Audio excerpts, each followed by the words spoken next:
नेता विपक्ष एलओपी राहुल इन दिनों सदन छोड़कर संभल भागने की फिराक में हैं। उन्हें वहां जाकर अपने वोट बैंक को खुश जो करना है वो तो भला हो योगी जी का, क्योंकि यूपी में योगी राज चलता है। उन्होंने इनको बॉर्डर में ही रोक लिया, वहीं से इनको खदेड़ दिया। इन भाई साहब को चाहिए था कि इसी मुद्दे को वो सदन में उठाते, बट सदन में अदानी पर बात करने से इनको फुर्सत मिले तो ये उठाएंगे ना। इनके इसी रवैये के कारण अखिलेश यादव और ममता बनर्जी से इनकी ठनी पड़ी है। अब तो नौबत यहाँ तक आ गई है कि इनके इंडिया अलायंस गठबंधन के कुछ दलों, कुछ नेताओं ने जाकर स्पीकर से सीधे जाके बात कर ली और उनसे कहा कि वो पार्लियामेंट को चलने देना चाहते हैं। Please like share subscribe YouTube channel ताकि हम ऐसे कंटेंट्स बनाते रहें।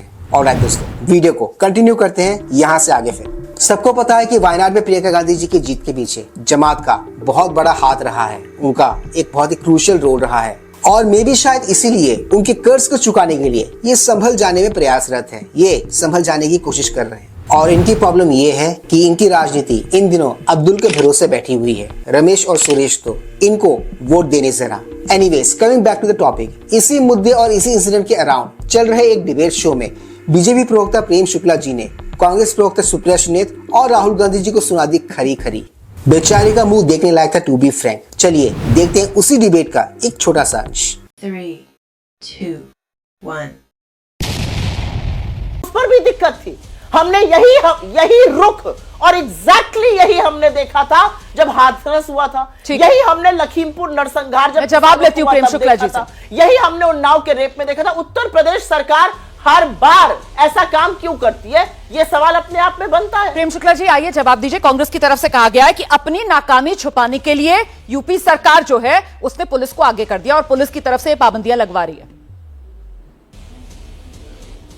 एक छोटी सी इन्फॉर्मेशन दे दूं आपको इस मामले के अराउंड कि कुछ दिनों पहले समाजवादी पार्टी के कुछ नेताओं ने संभल जाने की कोशिश की थी, वहां जाने की चेष्टा की थी, जिसे बाबा की पुलिस ने रास्ते में ही रोक लिया, उन्हें वहीं से खदेड़ दिया था। और जब उनको खदेड़ दिया तो राहुल गांधी जी चीज ही किया है। ये पॉलिटिकल टूरिज्म के लिए कोई कुछ भी प्रयास करे तो पॉलिटिकल टूरिज्म का प्लेस संभल नहीं है और इतना ही अधिक संवेदनाएं हैं। 70 लोग तमिलनाडु में जहरीली शराब पीकर मर गए, वहां कांग्रेस की सरकार है, कांग्रेस गठबंधन में वहां शामिल है। राहुल गांधी जी कभी नहीं गए। संदेश खाली में महिलाओं पर बलात्कार हुआ, श्रीमान राहुल गांधी श्रीमती प्रियंका वाड्रा कभी नहीं दिखाई दी। कांग्रेस के एक पार्षद की बेटी के साथ He's right, तमिलनाडु में जहरीली शराब को पीकर 70 लोगों के मरने की खबरें आई थी। क्या राहुल गांधी जी वहां पर गए थे? नहीं गए थे। 70 बड़े की 5, संभल में सिर्फ 5 लोग मरे थे, जबकि तमिलनाडु में 70 लोग मरे थे। गिनती में कौन ज्यादा? 70। तो वो वहां पर क्यों नहीं गए? उन्हें वह जाना चाहिए था ना, नहीं गए। क्यों? क्योंकि वहां पर उनकी सरकार है। रही संदेश खाली की बात, संदेश खाली में इतनी बड़ी घटना घट जाती है, जो घटना ममता सरकार को बैकफुट पर लाकर ढकेल देती है। उस घटना पर क्या राहुल गांधी जी ने कुछ कहा, कोई कमेंट दिया? नहीं दिया। उन्होंने चू तक नहीं की इस घटना पर। Now you might be thinking कि राहुल गांधी जी संभल जाने की जिद क्यों कर रहे हैं, तो इसका आंसर मैं आपको देता हूँ सिंपल और आसान भाषा में। वो वहां पर इसलिए जाना चाहते हैं क्योंकि वहां पर बीजेपी की सरकार है। और मेरा ऐसा मानना है कि योगी जी की पुलिस ने राहुल गांधी जी के साथ जो कुछ भी किया एकदम सही किया, बिल्कुल ठीक किया। जिहाद करके उसकी हत्या कर दी गई। उसकी संवेदना कभी कर्नाटक में व्यक्त करने श्रीमान राहुल गांधी नहीं गए। कर्नाटक में वक्फ बोर्ड के लोगों ने किसानों की जमीनें कब्जा करने का अभियान चला रखा है, उन किसानों से कभी संवेदना व्यक्त करने नहीं गए। संवेदना सिर्फ वहां हो सकती है जहां पर इनको फोटो अपॉर्चुनिटी मिले। और ये अकेले हमारा आरोप नहीं है भाई, श्रीमान रामगोपाल यादव समाजवादी पार्टी के प्रधान महासचिव हैं। सही तो कहा इन्होंने। बेंगलुरु जहाँ पे कि इनकी सरकार है, वहां पर दिन दहाड़े इन्हीं के सांसद की बेटी को अब्दुल गला रेत कर मार देता है। क्या उस पर राहुल गांधी जी ने कुछ कहा?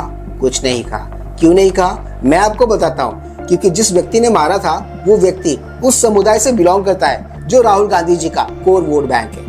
और रहा कब्जा बोर्ड, जायजा टोपी वालों का कब्जा बोर्ड इन दिनों कर्नाटक में बड़ा ही एक्टिव है। ये बात आपने भी ऑब्जर्व की होगी, आपने भी नोटिस की होगी। क्यों? क्योंकि वहां पर कांग्रेस की सरकार है और इनका एक ही काम है इन दिनों कर्नाटक में भूमि अधिग्रहण करना, यानी कि अलग अलग जमीनों पर दावा ठोकना। और इन सब पर ये भाई साहब कुछ नहीं बोलेंगे, कुछ नहीं करेंगे। क्यों? क्योंकि ये सारी बातें उनको मैटर ही नहीं करती। उनके हिसाब से मैटर वो है ही नहीं। उन प्रधान महासचिव ने भी इसको फोटो अपॉर्चुनिटी का और कहा कि संसद में तो संभल के इश्यू पे खड़े नहीं होते ये। और जब वहां पर न्यायिक जांच के आदेश हैं तो न्यायिक जांच जारी है, उसका परिणाम आने दीजिए। ये टर्म सपा सांसद ने एकदम सही कोट किया, सही कॉइन किया कि राहुल गांधी जी वो पॉलिटिकल टूरिस्ट है जो फोटो अपॉर्चुनिटी के लिए संभल जाने की फिराक में संभल जाने की कोशिश कर रहे हैं।